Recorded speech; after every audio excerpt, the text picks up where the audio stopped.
My boyfriend gifted me a consultation for preventative Botox and lip fillers for my 26th birthday. He says if I don't maintain the asset, he can't invest in our future. Posted by u/throwra face value. I, 26F, have been with my boyfriend Liam, 32M, for nearly 2 years. On paper, everything has been perfect. Liam is successful, driven, and very disciplined. He's always been into fitness and looking good, which I admired. I take care of myself too. I run, I have a skincare routine, and I eat healthy. I've never been insecure about my looks until this week. Tuesday was my 26th birthday. Liam took me to an incredibly expensive dinner, the kind of place where the menu doesn't have prices. I was excited. Over dessert, he slid a heavy, cream-colored envelope across the table. I thought it was a spa day or maybe tickets to a show. Inside was a brochure for a high-end cosmetic surgery clinic and a receipt for a fully paid consultation and procedure credit for Botox and lip fillers. I laughed at first, thinking it was a gag gift. I asked, "What is this?" Liam didn't smile. He took my hand and said, "Babe, you're getting older. I've noticed some lines starting to form on your forehead and around your eyes, and your top lip sort of disappears when you smile. This is preventative maintenance. If we catch it now, you can stay prime." I was stunned. I pulled my hand away and told him I'm 26, not 60, and even if I were 60, I don't want injections in my face. I told him I like my smile. His demeanor changed instantly. He went from loving boyfriend to cold CEO. He told me that in his industry, finance, appearance is currency. He said that being with him means representing a certain standard. Then he dropped the line that made me sick. "You are an asset, and assets depreciate if you don't invest in upkeep. I'm willing to pay for the upkeep, but you have to be willing to sit in the chair. If you're going to let yourself go this early, I can't invest in a future with you." I started crying in the restaurant. He didn't comfort me. He just signaled for the check and looked annoyed that I was making a scene. The ride home was silent. Since then, he's been relentless. He keeps sending me Instagram profiles of Instagram models, saying, "See, she's 25 and does it. It looks natural." He told me he made the appointment for this coming Saturday, and if I don't go, it shows I don't respect his preferences or his money. I feel like I'm going crazy. I look in the mirror now and just examine every inch of my skin. Is this normal? Is he right that I need to start early, or is this as controlling as it feels? I don't want to lose him, but I don't want to change my face for him either. Top/relevant comments. Commenter 1. You are an asset? Depreciate? OP, you are dating a sociopath, not a boyfriend. He is talking about you like you are a used Honda Civic, not a human being. This is body dysmorphia by proxy. He wants a doll he can customize, not a partner.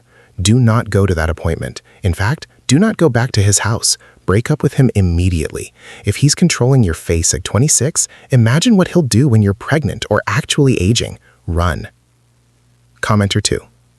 He made you cry on your birthday because you aren't plastic enough for him. Let that sink in. This isn't about maintenance, it's about control. He's testing to see how much pain and alteration you will undergo just to please him. Today, it's Botox. Tomorrow, it's a nose job. Next year, it's a breast augmentation. He will never be satisfied because the flaw isn't on your face, it's in his head. Commenter 3. I work in the aesthetic industry.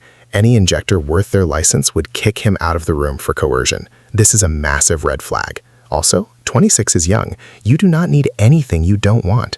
The fact that he threatened to dump you, refusing to invest if you don't modify your body, is emotional blackmail.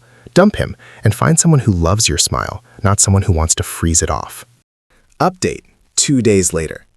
I read every single comment, and honestly, you guys saved me from gaslighting myself.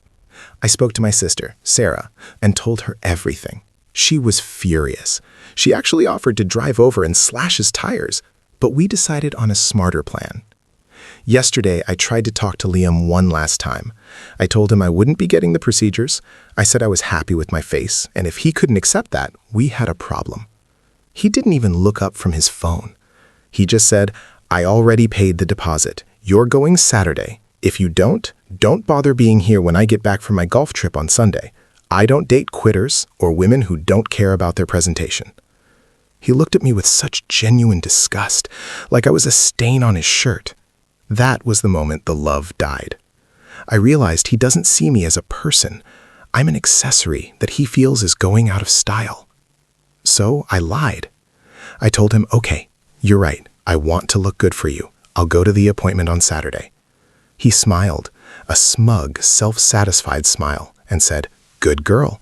I knew you'd see reason. I'll transfer you some extra cash so you can get your hair blown out afterward, too. He leaves for his golf trip tomorrow, Friday morning. I have the entire day off work. My sister and her husband are renting a U-Haul. Since I moved into his condo a year ago, I don't have furniture, just clothes, books, electronics, and personal items. We estimate we can get everything out in 2 hours. I've already contacted my landlord from my old place. Luckily, she had a unit opening up next week, and she's letting me crash in the model unit for a few days until it's ready. I'm terrified, but I'm also running on pure adrenaline. I'm not going to the clinic Saturday. I'm going to be sitting on a beanbag chair in an empty apartment, eating pizza with my sister, with my original face. I'll update once I'm safe. Update 4 days later. I am officially out. I am safe, single, and blocked him on almost everything. Friday went exactly as planned, but it was way more emotional than I expected. As soon as Liam's Uber left for the airport, my sister and brother-in-law pulled up. We packed my life into boxes in record time. It was strange seeing the closet empty. I left behind anything he ever bought me: jewelry, designer bags, the expensive Dyson Airwrap. I didn't want any of it. I left the birthday gift envelope on the kitchen counter. Inside, I left a note. It wasn't long. I just wrote, I'm withdrawing my assets from this merger. The maintenance cost of your ego is too high. I hope you find a mannequin that makes you happy. We were out by 2 p.m. I blocked his number, his socials, and his email. I stayed at my sister's place that night because I was too scared to be alone. Saturday morning, the time of the appointment, my sister's phone rang. It was a number we didn't recognize. She answered on speaker. It was the clinic. Apparently, Liam had put his card on file, but my contact info, and they were calling to ask why I was a no-show. My sister politely told them to cancel everything and that I would never be visiting their establishment. Then the storm hit. Liam must have checked his email or bank notifications, or maybe he called the clinic himself. Since I had him blocked, he started Venmoing me. 0.01 cent. Pick up the phone. 0.01 cent. Where are your things? 0.01 cent. You are acting like a child. We can discuss this. 0.01 cent. You owe me $500 for the deposit lost. I blocked him on Venmo. Then he started messaging my friends. He told them I was having a mental breakdown and was manic, claiming I ran away because I was scared of commitment. He tried to spin it like he was the worried boyfriend. Luckily, I had already sent screenshots of his texts calling me a depreciating asset to my close circle. They told him to rot. Sunday night, he must have gotten home and seen the key I left on the counter. He sent an email to my work email, which I forgot to block, but have now. It was a 3-page rant.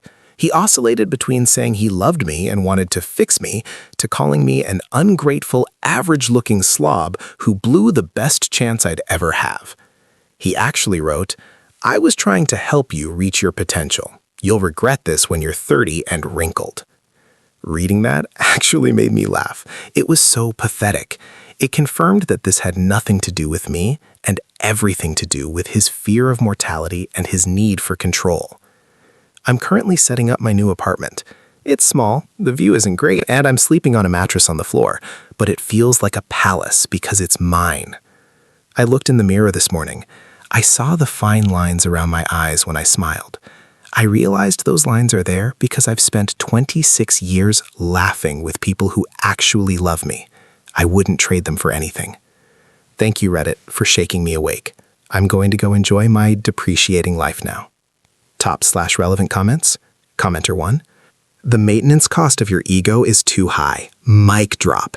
That is the best breakup line I have ever heard. So proud of you, OP. The Venmo harassment is classic narcissist behavior. They can't handle losing control, so they try to nickel and dime you or declare you insane. Keep those screenshots just in case, but enjoy your freedom. Commenter 2. The fact that he called you average-looking the second you left proves he never actually thought you needed the work done. He just needed to lower your self-esteem so you wouldn't realize you were out of his league. He wanted you insecure so you would be grateful for his investment. You dodged a bullet the size of a tank. Commenter 3. I love the perspective on your smile lines. Wear them like badges of honor. Also, warn your building security or landlord about him just in case. Guys who view women as property sometimes don't take repossession, you taking yourself back, very well. Stay safe and enjoy your mattress on the floor. It's better than a silk sheet in a prison.